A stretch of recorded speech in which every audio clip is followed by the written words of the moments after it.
तो हम जावा के अंदर जो लूप्स हैं, लूप्स के अंदर फॉर लूप में हम ब्रेक और कंटिन्यू स्टेटमेंट का इस्तेमाल किस तरह से किया जाता है ये देख रहे हैं। तो आज हम एक और एग्जांपल देखेंगे। इसके लिए मैंने दो प्रोग्राम्स बनाए।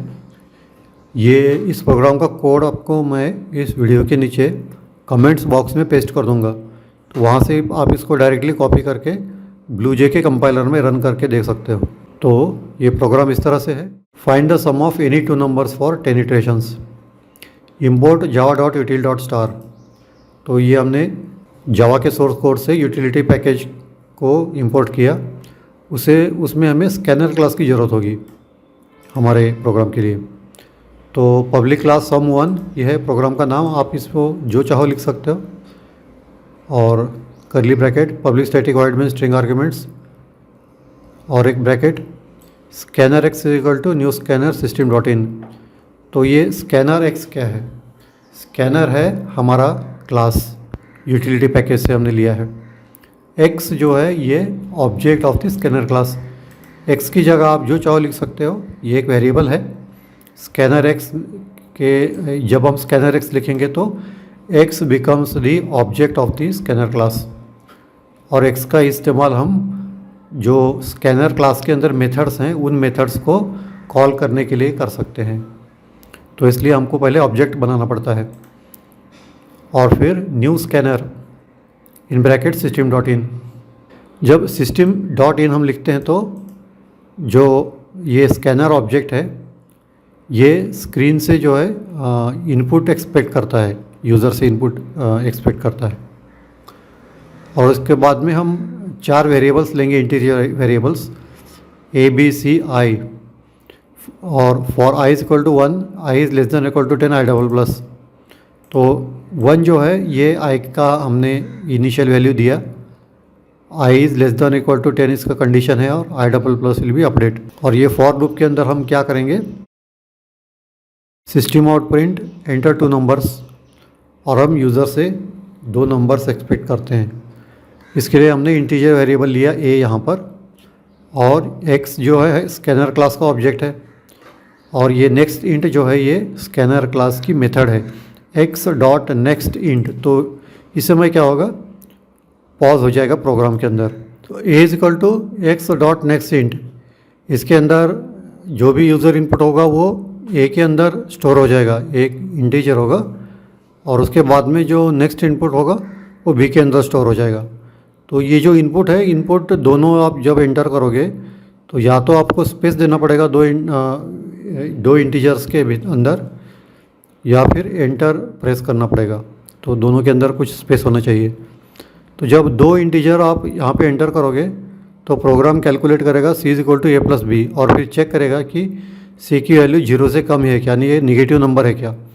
अगर ये निगेटिव नंबर होगा तो ब्रेक हो जाएगा, यानी जो प्रोग्राम है ये फॉर लूप के बाहर चला जाएगा, प्रोग्राम का कंट्रोल। अगर पॉजिटिव वैल्यू है तो यहाँ पे प्रिंट करेगा सम ऑफ 2 नंबर्स। अब हम इसको रन करके देखते हैं। इसको आप कमेंट बॉक्स से कॉपी कर लीजिए और फिर सेव कीजिए, कंपाइल करके देखिए। यहाँ पे कोई एरर नहीं आनी चाहिए। यहाँ पे जो प्रोग्राम का आइकॉन दिखता है उसके ऊपर राइट क्लिक कीजिए और फिर वाइड मेन स्ट्रिंग आर्ग्यूमेंट्स को सेलेक्ट कीजिए, और जो नेक्स्ट डायलॉग बॉक्स होगा उसके अंदर ओके पर क्लिक कीजिए। तो यहाँ पे ब्लूजे का जो टर्मिनल विंडो है इसके अंदर हमको एंटर 2 नंबर्स ऐसे मैसेज दिखाई देता है। तो यहाँ पे आप कोई भी 2 नंबर्स लिख सकते हो, स्पेस दीजिए दोनों के बीच में और फिर एंटर कीजिए। सम ऑफ 2 नंबर्स इज 70। अब इस तरह से ये 10 बार चलेगा, क्योंकि हमने i is less than equal to 10 जो है टेस्ट कंडीशन दी है। तो अगर यहाँ पे हमने एक और कंडीशन डाली है कि अगर आंसर निगेटिव हो तो प्रोग्राम लूप के बाहर चला जाएगा। तो माइनस हम यहाँ पे एक वैल्यू देते हैं -90 और 70, ये 2 नंबर्स देंगे तो इसका रिज़ल्ट आएगा -20 जो है निगेटिव। तो इस समय प्रोग्राम जो है फॉर लूप के बाहर चला जाएगा। देखिए क्या होता है, यहाँ देखिए प्रोग्राम टर्मिनेटेड। तो इस तरह से किसी एक ख़ास तरह की कंडीशन के आने पर हम अगर लूप से बाहर पढ़ना चाहते हैं तो इसके लिए हम ब्रेक का इस्तेमाल कर सकते हैं। यहाँ से ऑप्शंस में से क्लियर कर लीजिए। ये स्क्रीन हमेशा खाली होनी चाहिए प्रोग्राम आप एक बार रन करते हो तो। अब हम इस प्रोग्राम में एक छोटा सा चेंज करेंगे, ब्रेक की जगह हम यहाँ पे कंटिन्यू लिखेंगे। ये प्रोग्राम सेम है, उसके अंदर सिर्फ ब्रेक की जगह हमने कंटिन्यू इस्तेमाल किया है।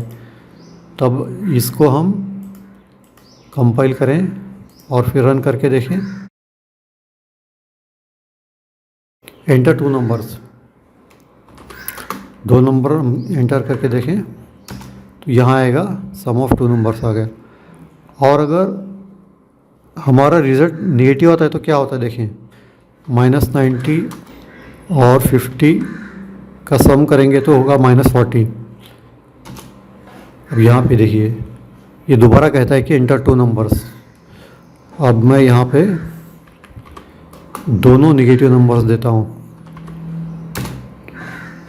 तो आगे दोबारा पूछता है एंटर 2 नंबर्स, यानी जो सम ऑफ 2 नंबर्स वाला जो सेंटेंस है ये यहाँ से वो स्किप कर रहा है, लेकिन प्रोग्राम टर्मिनेट नहीं हो रहा है। ऐसा क्यों हो रहा है देखिए, प्रोग्राम में जाइए तो यहाँ पे कंटिन्यू लिखने से if c is less than 0, अगर सी की वैल्यू 0 से कम है यानी नेगेटिव है, तब ये क्या कर रहा है कंटिन्यू। तो जो प्रोग्राम का जो कंट्रोल है वो सीधा जा रहा है यहाँ पर for i is equal to, ये आगे की जो लाइन है system.out.println सम ऑफ 2 नंबर्स, ये जो है इसको स्किप कर रहा है ये। जबकि ब्रेक हमने जो इस्तेमाल किया था तो ये पूरी तरह से फॉर लूप के बाहर आ गया था, और कंटिन्यू का इस्तेमाल करने से सिर्फ आगे का जो स्टेटमेंट है वो एग्जीक्यूट किए बिना ये लूप का जो नेक्स्ट इटरेशन है उसके अंदर चला जाता है। तो ये फ़र्क है ब्रेक और कंटिन्यू कीवर्ड्स, या यहाँ पर तो स्टेटमेंट होगा है तो ये कीवर्ड्स ही, कीवर्ड्स कंटिन्यू और ब्रेक दोनों कीवर्ड्स हैं, लेकिन जब हम इसको यहाँ पे लिखते हैं तो ये बन जाते हैं स्टेटमेंट्स। तो इस तरह से लूप के अंदर हम ब्रेक और कंटिन्यू का इस्तेमाल कर सकते हैं।